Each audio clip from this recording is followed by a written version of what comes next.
नमांसि सर्वेभ्यः। प्रिय छात्रों, आज प्रस्तुत है आपके सम्मुख कक्षा अष्टमी का चतुर्दश पाठ आर्यभट्टः।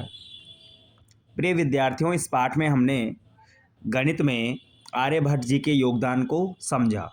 आइए इस पाठ के अभ्यास प्रश्नों को करते हैं। पहला प्रश्न है एक पदेन उत्तरतः, जिसमें हमें एक पद में उत्तर देना है। सूर्यः कस्यां दिशायाम् उदेति? उत्तर है पूर्व दिशायाम।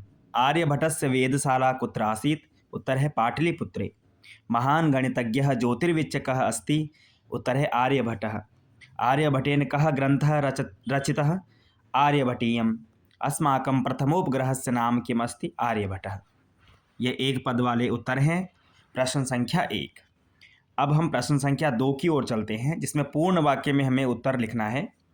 कः सुस्थापितः सिद्धान्तः सूर्यो अचलः पृथ्वी च चला इति? सुस्थापितः सिद्धान्तः, यह सुस्थापित सिद्धांत है। चंद्रग्रहणं कथं भवति? यदा सूर्यचंद्रयोः मध्ये पृथ्वी समागच्छति तदा चंद्रग्रहणं भवति।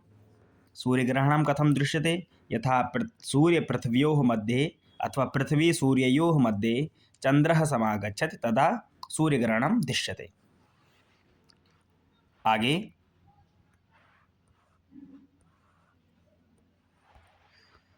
इसी का घ है प्रश्न संख्या 2 का। आर्यभट्टस्य विरोधः किमर्थम् अभवत्?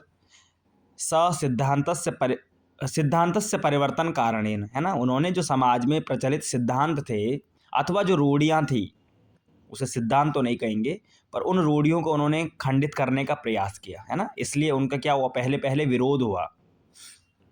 प्रथमोपग्रहस्य नाम आर्यभट्टः इति कथं कृतं? तस्य सिद्धांतं प्रति समादरं कारणेन। उनके सिद्धांत के प्रति आदर के कारण हमारा जो प्रथम उपग्रह था उसका नाम आर्यभट्ट रखा गया।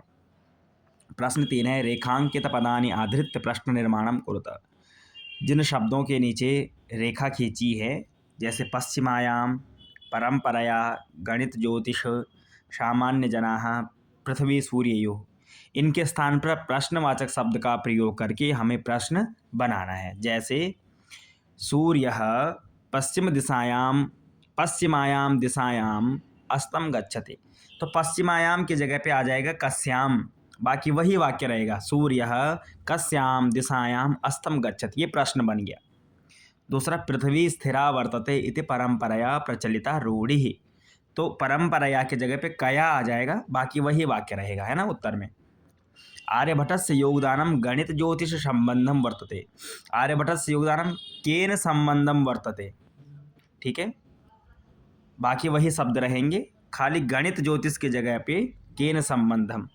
समाजे नूतन विचाराणां स्वीकरणे प्रायः सामान्य जनाः काठिन्यम अनुभवन्ति, तो सामान्य जनाः की जगह पे के। अंतिम है पृथ्वी सूर्ययोः, उत्तर हो जाएगा कयोः, यहाँ पर विसर्ग भी है। कयोः मध्ये चंद्रस्य छायापातेन सूर्यग्रहणं भवति।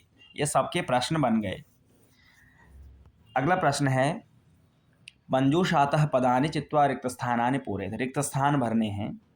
सूर्यः पूर्व दिशायाम उदेति पश्चिम दिशायाम च अस्तं गच्छति, ये वाला। सूर्यः अचलः पृथ्वी च चला। पृथ्वी स्वकीये अक्षे घूर्णति। यदा पृथिव्याः छायापातेन चंद्रस्य प्रकाशः अवरुध्यते तदा चंद्रग्रहणं भवति। नौकायाम् उपविष्टः मानवः नौकां स्थिराम् अनुभवति। आगे प्रश्न संख्या 6 संधि विच्छेदं कुरुत।